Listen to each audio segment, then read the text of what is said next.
Welcome back to Conservative Conversations. I am your host, Reed. And I'm Frank. Today we're going to be talking about division among the Democrats and attacks on Teslas. But before we get started, I'd like to remind you to follow us on your favorite podcast platform and subscribe to our YouTube channel.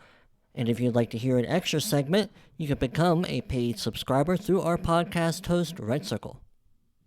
Alright, so to get started, some of the bigger news from over the weekend is that the Senate did pass the continuing resolution, so the government did not shut down. Thank you, Chuck Schumer. Yeah. Right? Because all seemed to hinge on that guy for some reason. Yeah, I guess so. They kicked the can to sometime in September, I think it is. Yeah, I think it's like a 7-month-ish, something like that, spending bill or continuing resolution. But, that's good to see that, we were able to get it passed and we didn't have to worry about the shutdown. And now the next task is going to be getting the actual budgets passed for beyond September. Yeah, well, I just heard Trump speak on that recently. I mean, they definitely hope to do it. Mm-hmm. So, right. And he was saying maybe sooner than the deadline. So, yeah, that would be good. Yeah, definitely. I mean, the sooner the better is usually what they say. But given that, it seemed like Chuck Schumer was going to hold out and not go in and go along with voting for the continuing resolution, a bunch of other Democrats are not quite so happy with them. Well, they were going to call it the Schumer shutdown. Yeah. That was going to be all the headlines, so yeah. I don't think he wanted his name on it. Yeah, that makes sense. I mean, because they tried to make it seem like it was going to be the Trump shutdown, but the Republicans had the votes. It was the Democrats who had to come along with it to get it to pass, and if they didn't agree, it wasn't going to pass. It was going to shut down. Exactly. So I don't see how they could have even gotten away with trying to say it was Trump's fault for shutting it down. But now, and there were some good points. I mean, if you listen to Chuck, he said that the president and his administration would have been in a much more powerful position to dictate who was essential and who was non-essential. It's basically who got paid and who didn't get paid. Right, and that's kind of been one of their big fusses with the whole Doge thing lately, that they're upset that they're letting go and firing a whole bunch of federal workers. Right. So, I mean, and he would have had more ability. I mean, like, he would have shut them down much more quickly. Right. Because the government isn't funded. So cuts or whatever they call them, furloughs, are automatically required, especially for certain positions in certain non-essential functions. So he kind of made a reasonable argument. He was like, let's just, he said, basically they want to slow walk everything Trump's doing. And he was basically pointing out that they can at least, slow the process down by being open. Right.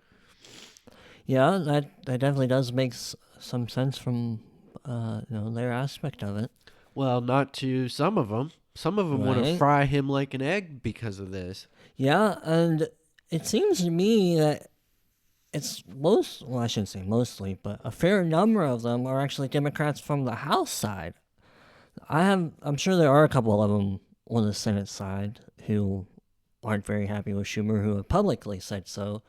But most of the public comments I've heard are from some of the House members, like Alexandria Ocasio-Cortez and Jasmine Crockett and a few others. And it certainly has been creating like a divide in the Democrat Party, which we've been seeing, because some of the commentary surrounding the Democrat Party is that they don't have a leader right now. They don't know what they're really doing, what their message is, and who's carrying forward their message. Right. And at least from my own opinion, some of this made me think that in some cases, it seems like the more progressive Democrats, such as AOC and Jasmine Crockett, Ilhan Omar, and those types that I usually group together, definitely believe more in their progressive agenda than Chuck Schumer does, because it seems like they were totally willing to let the government shut down, despite how negatively it would reflect on their party. But Chuck Schumer doesn't, because he kind of in a way that Nancy Pelosi did, he gets how to play the party politics and move the party along. Well, and I think there's an element to it, even though it kind of pains me to say it, where they really do put the country first and the American people first, and they realize that this is going to gunk up the works, so to speak, right? To have it shut down, right? When we all know the process, it's just going to reopen. It's just a negotiating tactic, and it actually gives the president more power, right? So it's kind of foolish for them as the minority to pull such a tactic, even though they technically could. Right. And I think that's where the radicals like AOC are really, I think, overplaying their hand, and it's going to come back to bite them. Right. Because we've seen these kind of power plays before, but they've been smaller. Like you said, we had better leaders like Nancy Pelosi. I mean, you hate to say that too, but she knew how to pull the House together. And you might say the Democrats as a whole, but people like AOC, I mean, they're almost just like raw in their desperation for power and to change our country. Right. And we've seen this before. I mean, AOC once got into a pretty big argument with Kyrsten Sinema out of the Senate from Arizona, remember? Oh, yeah. Over the filibuster thing, because they were trying to completely do away with the filibuster. And it all hung on Joe Manchin, our old buddy, and Kyrsten Sinema. Yep. And those two Democrats were the ones who said, no, we're not going to do away with the filibuster. Right. Absolutely not. And if you remember at the time, the radicals in that party, I'm not going to say AOC or anything, but the real crazy people out there on the left were going after Kyrsten Sinema everywhere she went. Remember, they were like following her into bathrooms and stuff like that. So it got crazy. I mean, they're the type of people, and if you take it, what I'm saying on another level, she's flip-flopped on this before. Right. Where now that they're back in the minority again, she wants to now use the filibuster on this budget stuff and say that the Republicans ought to have to get 60 votes. Right. When before she was, like I was just saying, she wanted to basically tar and feather Sinema on the filibuster issue, when now she's completely done a 180 on the filibuster issue. Right. Well, that also makes me think of the courts, adding more seats to the courts. I haven't heard a peep about that since Trump's been in office, because the shoe's on the other foot now. What if we did it? Imagine that. Right. I mean... Yeah. And we've talked about this before. It's that's my biggest fear, is to just see the government swing from one extreme to the other every 4 years. It's not good. It's good to have people like Chuck Schumer and Nancy Pelosi. Right. As much as it hurts you to say that. Yeah, I mean, because in a way, Chuck Schumer might often vote for policies that are eventually going to lead to bankrupting the company. But I think at a certain point, he gets it that, well, eventually if the country is bankrupt so much, he's going to be bankrupt too. Yeah. And his children and his right, children's yeah, his exactly, nieces and nephews and whatever. right, and I don't get that sense of forethought or however you want to put it. Yes, foresight. Yeah, something from like that. Yeah, like AOC and some of those other very progressive Democrats. They're willing to go down with the ship because either they don't know or don't understand the results, or they're just so headstrong in their beliefs and their ideology that they'll go down with it. Well, I really think, especially among the lefties like AOC and that Crockett, whatever, Jasmine Crockett. Yeah. I'm going to spin in a second here and start talking about another type of Democrat. But for those types, the AOCs and them, it seems to me like it's really more about just raw power grabs and destruction of our way of life and our norms. Right. Yeah, I see that. That makes sense to me. And I think for them, they see, like, we've had a long history of our republic, and they see us as being bad people who have committed crimes, and they want to destroy us, tear us down, start something new, different, whatever. But it starts with destruction. Right. And so that's just what I see, is just whatever they can do right now to get the most power, get the most votes, whatever they can do. Right. But I think there's others who also act in bad faith, but maybe more subtly. Well, I had one more little bit real quick. Well, go ahead. 'Cause another kind of divide that's popping up in the Democrat Party is between people like John Fetterman and some of those progressive members in the House. There's a clip going around of Jasmine Crockett making fun of John Fetterman for wearing his hoodies in the Senate, which to me is neither here or there. It'd be nice to see our representatives dressed nicely. Well, but, and I thought it was so funny to hear her echo the line that J.D. Vance had asked the president of Ukraine, Zelensky. She was talking about, does he even own a suit? I don't think he does. And I thought that was so funny because, to me, I just remembered them saying it to Zelensky in the White House or in the Oval Office. Right. Well, I mean, it's John Fetterman, and we mentioned this somewhat recently, has been quite the surprise to us, and I certainly, in a way, feel terrible about my prejudgments that I had about him before he took his Senate seat, given his stroke and his health conditions at that time. Right. I mean, if he had ever heard what I said, I'd apologize to the man for it, but he's coming out. They were legitimate concerns. Yes. We never come from a bad place or anything. But he's been such a voice of sanity and clarity for the Democrat Party, and yet you have these other members of his same party who are just attacking him like he's not even making any reasonable points. Well, it's a great example going off of what we just talked of because, again, this is somebody who can see reason and puts his constituents first and the real, day-to-day aspects of what's best. Right. And what's reasonable. And for them, it's just more, I don't know, of the same, Right. And I bet you can probably find clips of them saying that it's fine that he wears hoodies or whatever. And now they have an issue with him, the dress code's going in there because whatever, they're just looking for negative points about him. Yep. So, yeah, I mean, in a way, this divide is kind of entertaining from the party politics of it all.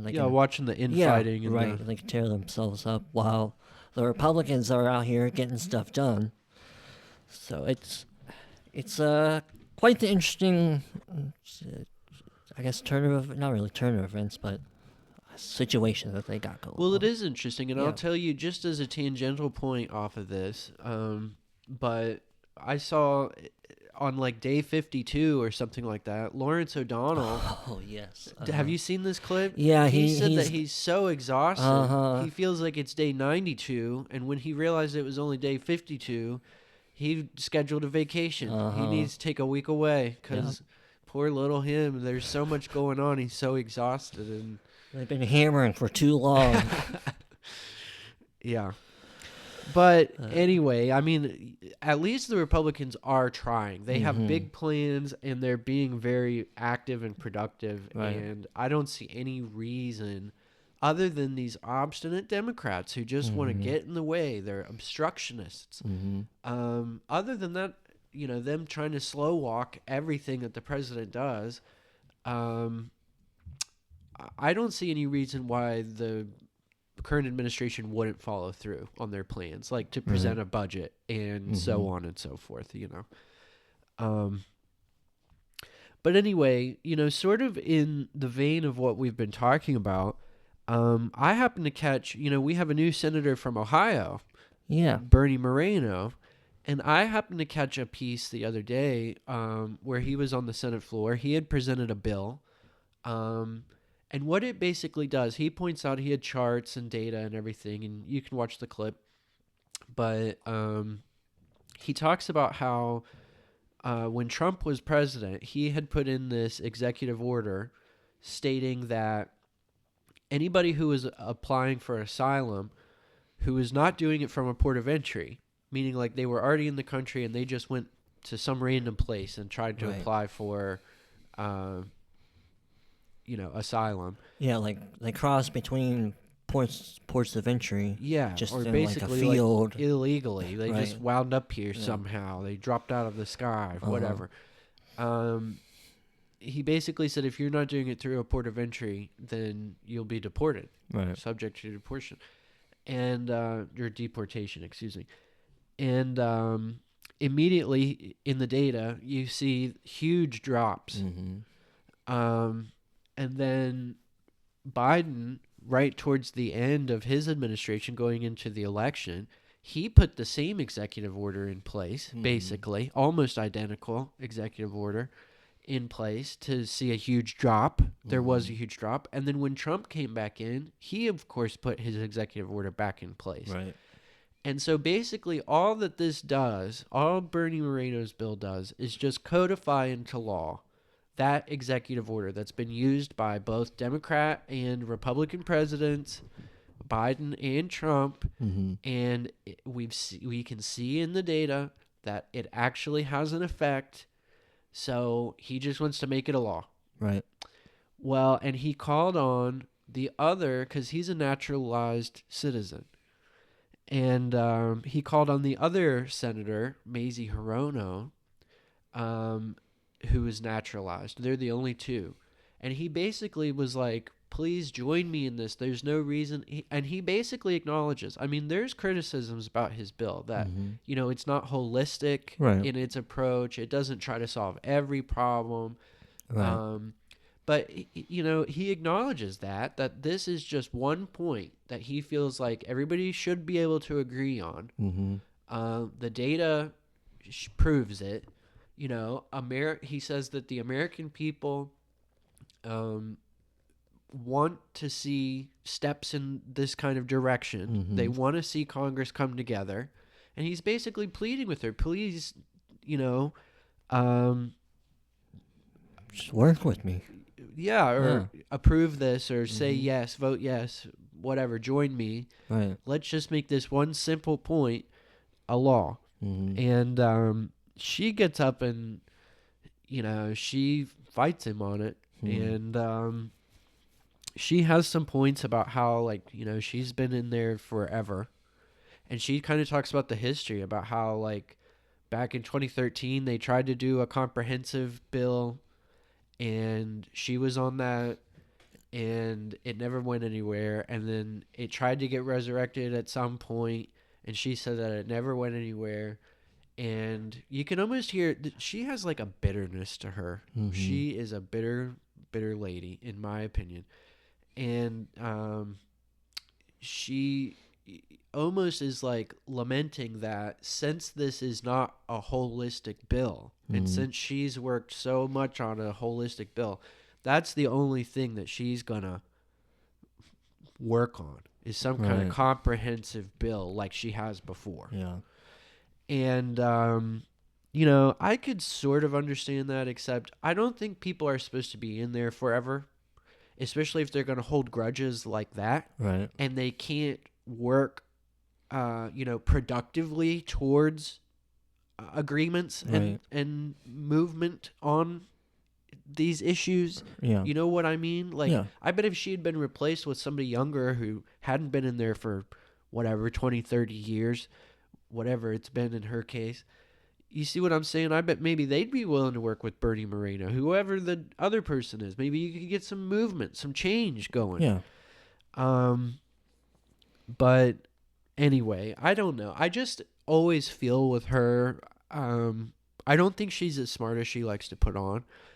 And one of the things I just wanted to say to highlight that is she is spitballing some like examples with Bernie Moreno of people who would be negatively impacted by this bill. And some of her things like don't even make sense. And Bernie ended up having to point that out to her. When I spoke to you about it earlier, you picked out her flaw in her logic right away. I would just encourage the people, I'm not going to sit here and quote her back, but go listen to her. You can hear when she makes examples to Bernie Moreno about who would be negatively impacted by this. They don't even make sense. So it's almost like she's just standing up there trying to argue just for the sake of arguing. Right. And when he points out to her that her logic is flawed, she says, well, that withstanding, I still reserve the right to disagree or whatever, oppose or whatever the thing is. You have to listen to the clip, Right. but she's like, so what? I still disagree, basically, in between the lines. Yeah. And so, I don't know. I think there's a stubbornness to that whole party. Maybe it's just politics. I mean, Republicans get stubborn about stuff, but I don't know. To have nonsensical arguments and then be proven wrong in real time, for it to be pointed out that your argument doesn't make any sense, and just say, well, I still disagree. And you basically give the old spit out the tongue face, nana boo boo.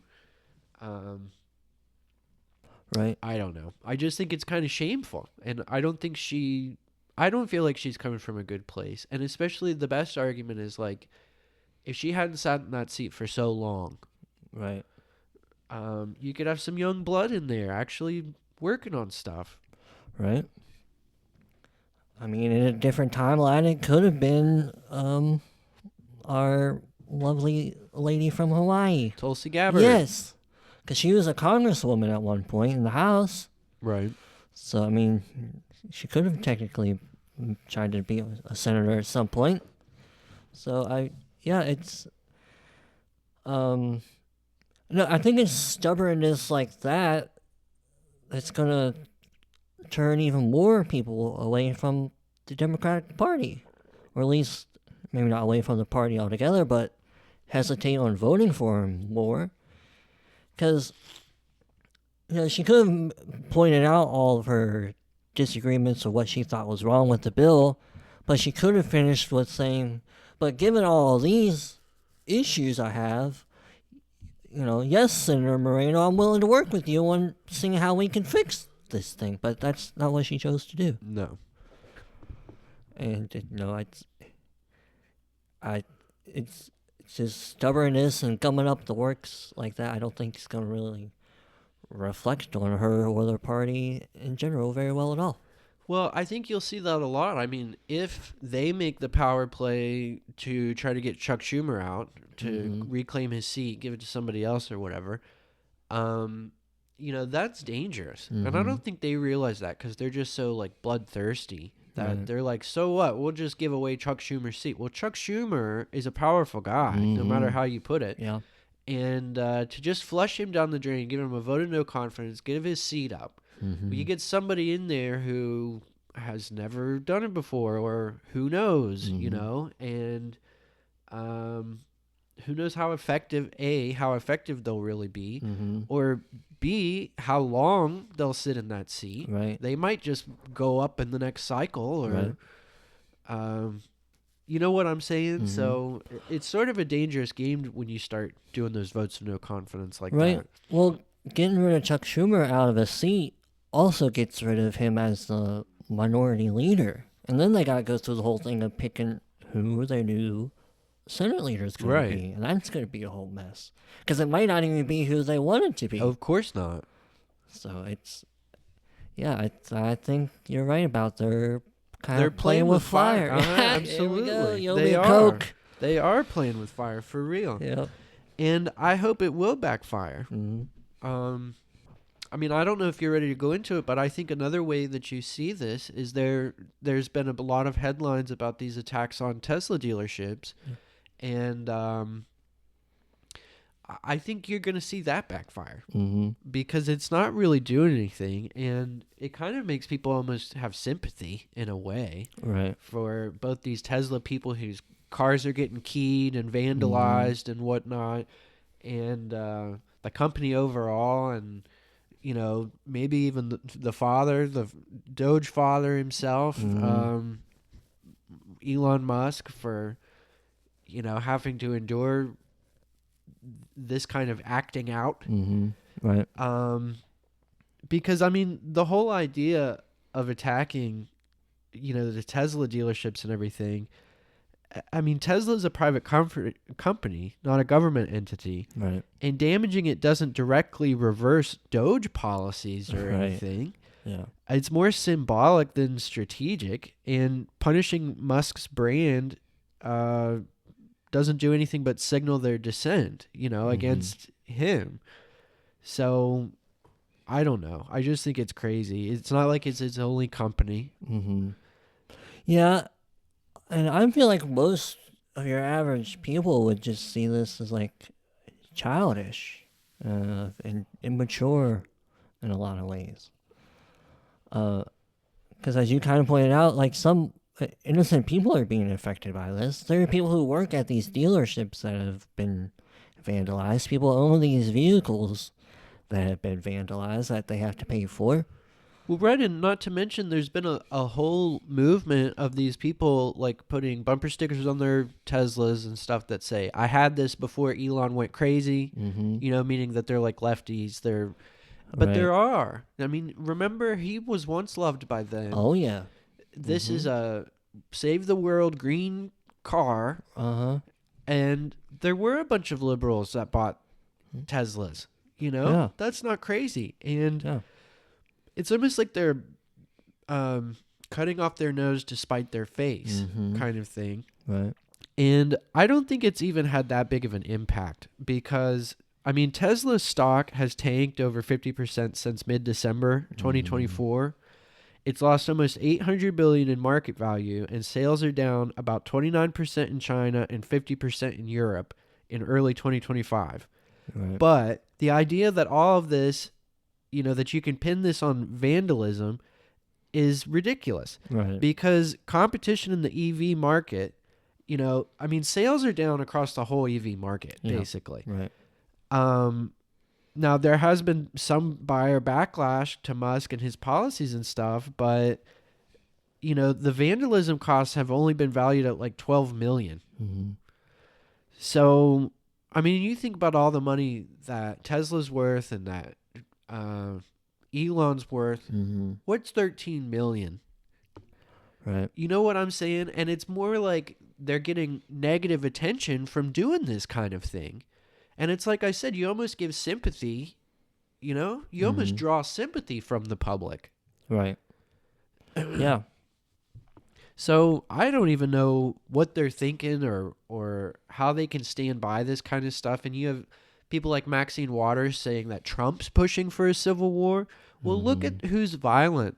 It's been this way all the time. I mean, every time they do something, it's burning it down or taking over a city or taking over a college campus or it just seems like the track record for them using force and arson and destroying things. You know what I'm saying? Right.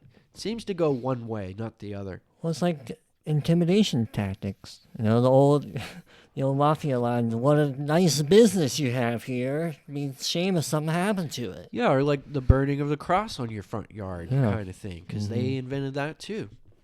Right. It is just scare tactics. Yeah. They have a long history with this kind of thing. Mm-hmm. Yeah, and I think this is just another thing that builds on what will come, eventually add into what reflects so poorly on their party. I mean, I'm sure there are. I haven't seen them yet, but hopefully there are Democrats out there condemning these vandalism attacks on the Tesla dealerships and the vehicles. Because if they're not, and there's, kind of, what do they say? Not poo-pooing it. Whatever, you just passively or kind of sidesteppingly acknowledging it or whatnot. I don't think it's going to work out for them very, very well. No. I definitely hope not. Yeah. I think it's why their party structure is crumbling. Mm-hmm. They got their lowest ratings in a long time. But I guess with that, we'll move into our last topic for the regular listeners here. One second. Recently, I listened to a speech from Dr. Martin Luther King. It was called Beyond Vietnam. It was given on April 4th, 1967. And I listened to it because parts of his speech are used in like an interlude on an album. For any of our listeners of close to our age, it's an older Linkin Park album that came out in like 2010 or so. So I wanted to hear the whole speech, and it was a pretty interesting speech. It was almost an hour long. I'm not really going to get into the details of the speech itself, but one of the lines and phrases that Dr. King used in his speech, he was talking about how we needed a revolution of values in our country. And that phrase, I think, has kind of stuck with me because, in a way, I think we're at that point again, but not necessarily just at that point. We're in the point. I believe we are starting to have another revolution of values, given how we're starting to turn away from all these, like, the transgender ideologies and this over encroachment of like the federal government, the largesse of the government, stuff like that. But even more so, I hope to see a further revolution of values where we can get back to like, more community, right? Because I think at least at some point in the past on this show, when talking about like the homelessness issue, and this is just one example, it'd be better for us as a country, a society, and a nation when we walk out on the street and we see, homelessness and we want something to be done about it. We don't turn to the government and point fingers and say, do something about this. We turn to ourselves and our neighbors and ask what we can do about this ourselves. And I think having those types of values, more communal values, more local values, and certainly more values that might bring us back to church, I think would definitely put us on the path for another revolution of values in our country. Because another thing related to that, I think I was listening to the Fox Business Channel recently, and there was a woman who's from some kind of small town somewhere who made the point that in the future, for the sake of her children's future and the future of her small community,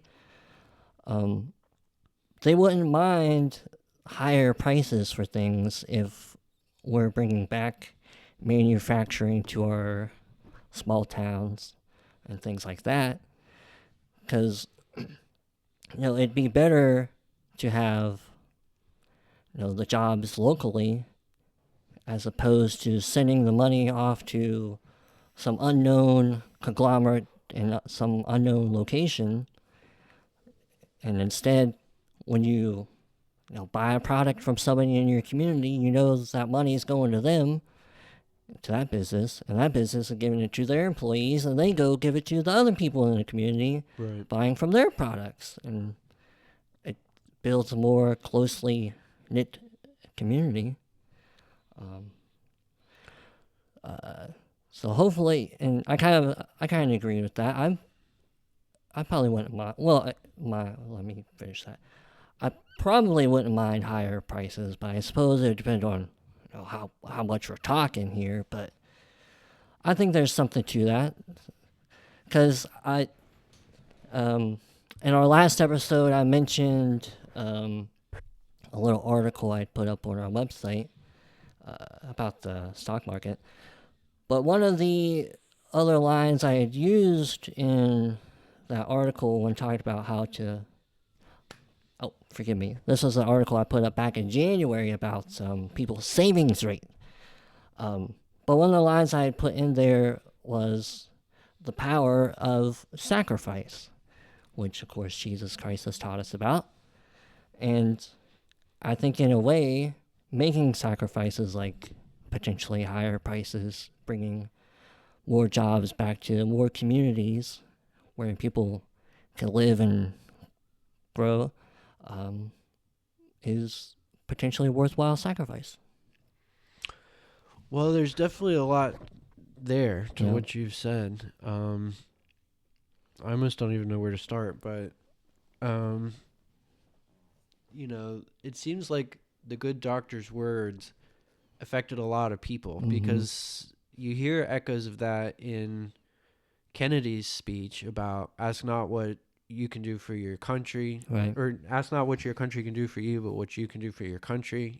Sort of the same idea, the golden rule, don't do unto others as you would have do unto them, and how the Lord expects us to love and treat each other as, brothers and sisters,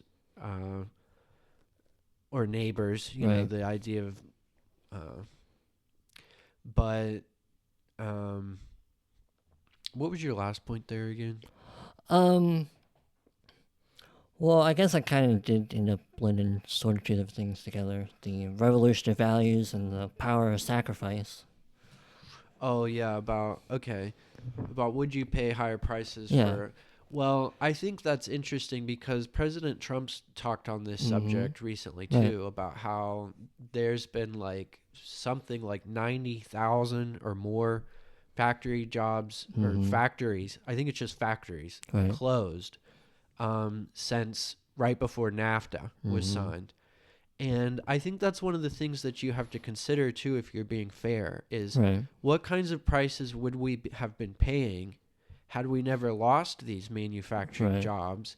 And, the cost of goods still keeps going up. We would have still been paying, people's wages. They pay taxes in the community, all that stuff that you're saying. But the prices would have risen steadily over time, too. So they would have been up a little naturally, you know. Well, that's kind of why I had the caveat of depending on how high we're talking. But yes. But then you also have to account for what we've done. I mean, they've sacrificed jobs and sort of like community equity in a way, having physical plants here, having infrastructure, equipment, people. Having a stake in the area. Yes, they sacrificed that in the name of having cheap goods and cheap labor. Right. So you are going to feel it. It's going to take a lot of money to open these places back up and get them going again. And, that's sort of baked into the cake. You have to realize what our leaders have done to us over the past centuries. Right. Well, I think this is how the two kind of go back together is, I meant to say decades.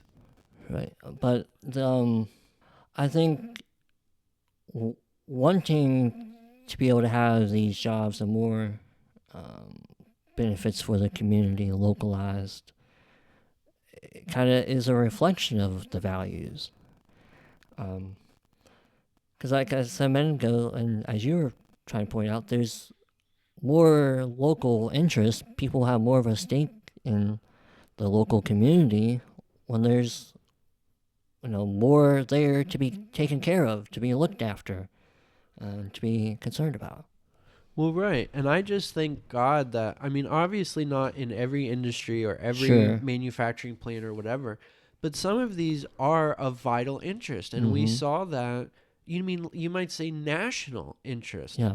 Because during the pandemic, remember, we found out that things as simple as medicines. Like what's the one, amoxicillin and whatever. What do they call that? Antibiotic. Yeah. Most of our antibiotics are produced overseas, and there's so many drugs and things that we don't make right here. And if we ever really went into a hot war with China, where most of our stuff is produced, then, we'd really be hurting. Right. So the idea of bringing this manufacturing home, is something Trump's talked about a lot, and it's absolutely necessary. Right. And yes, hopefully you would start to see. I mean, it's just natural. You have a big factory somewhere. You have to have people there. You have to have community leaders. You have to have activities for the kids to do. You have to have places to eat and places to buy groceries. And you see little communities pop up that support these places, and these places support the towns. And it's a very good thing, Yeah. And, it's... like I said, I already kind of think in a way we're in a values revolution, and hopefully it continues for the better. Yeah. And I'll have a link to Dr. King's speech if anybody's interested in hearing it. He was an amazing speaker. Yeah, it was definitely a good one. And with that, we'll move into our quick topics for our exclusive segment. So if you would like to hear those, you can become a paid subscriber through our podcast host, Red Circle. We would greatly appreciate it. Well, is that all you got for today, Frank? That's it. That's all I have. So listeners, if you enjoyed this episode, please follow us on your favorite podcast platform, Apple, Stitcher, Spotify, and many other major podcast listening apps. And subscribe to our YouTube channel. We would greatly appreciate your support. That's right. We hope you might share us with a friend or two and encourage them to become a paid subscriber so that they have access to the same bonus and exclusive content that you have access to. And as always, we thank you for listening.